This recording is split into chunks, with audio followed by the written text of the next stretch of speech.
മുംബൈയിൽ gate way of ഇന്ത്യക്ക് സമീപം ബോട്ട് മുങ്ങി 13 മരണം 101 പേരെ രക്ഷപ്പെടുത്താനായെന്ന് മുഖ്യമന്ത്രി ദേവേന്ദ്ര ഫട്നാവിസ്. എലഫന്റ് ഐലൻഡിലേക്ക് പോയ ബോട്ടിലേക്ക് നാവികസേനയുടെ സ്പീഡ് ബോട്ട് വന്നിടിച്ചാണ് അപകടമുണ്ടായത്.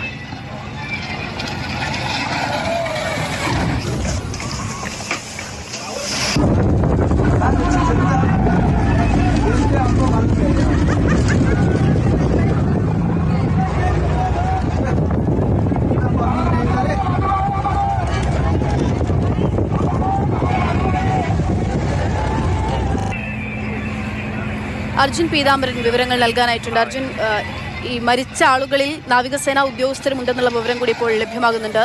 എന്താണ് ഏറ്റവും പുതിയ വിവരങ്ങൾ?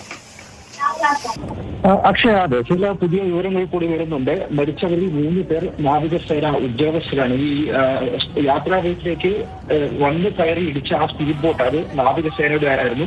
അതിൽ 6 പേരുണ്ടായിരുന്നു. അത് നേവി ഉദ്യോഗസ്ഥർ ഉൾപ്പെടെയുള്ളവരുണ്ടായിരുന്നു. 3 നേവി ഉദ്യോഗസ്ഥർ കൂടി ഈ ഒരു അപകടത്തിൽ മരണപ്പെട്ടു എന്നുള്ളൊരു വിവരമാണ് ഇന്ത്യൻ നാവികസേന ഔദ്യോഗികത്തിന് അറിയിച്ചിരിക്കുന്നത്. മാത്രമല്ല, ഗുരുതരമായി പരിക്കേറ്റ് ചികിത്സയുള്ള 2 നാവികസേന ഉദ്യോഗസ്ഥരെ നാവികസേന ആശുപത്രിയിലും പ്രവേശിപ്പിച്ചിരിക്കുന്നു. നിലവിൽ ഒരു അന്വേഷണമുണ്ട്. അതിന് അന്വേഷണം പോലീസും അതുപോലെ തന്നെ നാവികസേനയും നടത്തുന്നുള്ള കാര്യം കൂടിയാണ് മുഖ്യമന്ത്രി വ്യക്തമാക്കിയിരിക്കുന്നത്. ഒപ്പം തന്നെ ഈ മരിച്ച 13 പേരുടെയും കുടുംബങ്ങൾക്ക് 5 ലക്ഷം രൂപ ധനസഹായവും ഇപ്പോൾ എന്തായാലും സർക്കാർ പ്രഖ്യാപിച്ചിരിക്കുകയാണ്. ഏറ്റവും വലിയ ആശങ്ക എന്ന് പറയുന്നത് എത്ര പേരാണ് ഈ യാത്രാ ബോട്ടിൽ ഉണ്ടായിരുന്നത് എന്നുള്ള തരത്തിലൊരു ഔദ്യോഗിക സ്ഥിരീകരണം, ഒരു ഔദ്യോഗിക കണക്ക് സർക്കാരിന്റെ കയ്യിലോ അധികൃതരുടെ കയ്യിലോ ഇല്ല എന്നുള്ളത് തന്നെയാണ്. 85 മുതിർന്നവർ ഉണ്ടായിരുന്നു എന്ന് പറയുന്നുണ്ട്. കാരണം ടിക്കറ്റുകൾ ഉണ്ടായിരുന്നു. 80 പേർ യാത്രക്കാരായിരുന്നു, 5 പേർ ജീവനക്കാരാണ്.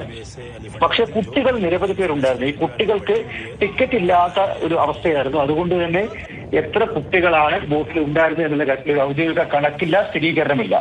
അതുകൊണ്ട് ബോട്ടിൽ ആകെ കുട്ടികൾ ഉൾപ്പെടെ എത്ര പേർ ഉണ്ടായിരുന്നു എന്നുള്ള കാര്യത്തിൽ നാളെ രാവിലെ ആയിരിക്കും ഒരു ഔദ്യോഗിക കണക്ക് ലഭിക്കുക എന്നുള്ള കാര്യമാണ് ഇപ്പോൾ മുഖ്യമന്ത്രി വ്യക്തമാക്കിയിരിക്കുന്നത്. തെരച്ചിൽ തുടരുന്നുണ്ടോ?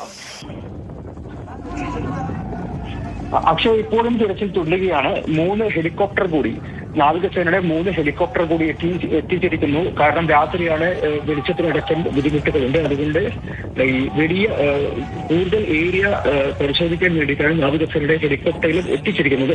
നാവികസേനയുടെ തിരച്ചിലാണ് ഇപ്പോഴും പുരോഗമിച്ചുകൊണ്ടിരിക്കുന്നത്. ശരി, അർജുൻ പീതാംബരനാണ് വിവരങ്ങൾ നൽകിയത്. 13 മരണമാണ് ഇപ്പോൾ റിപ്പോർട്ട് ചെയ്യപ്പെടുന്നത്. അതിൽ 3 പേർ നാവികസേന ഉദ്യോഗസ്ഥരാണെന്നുള്ള വിവരം കൂടി സ്ഥിരീകരിക്കപ്പെടുന്നു. എത്ര കുട്ടികൾ ഉണ്ടായിരുന്നു ബോട്ടിൽ എന്നതിനെ ചൊല്ലിയാണ് ഇപ്പോൾ ഒരു അവ്യക്തത തുടരുന്നത്.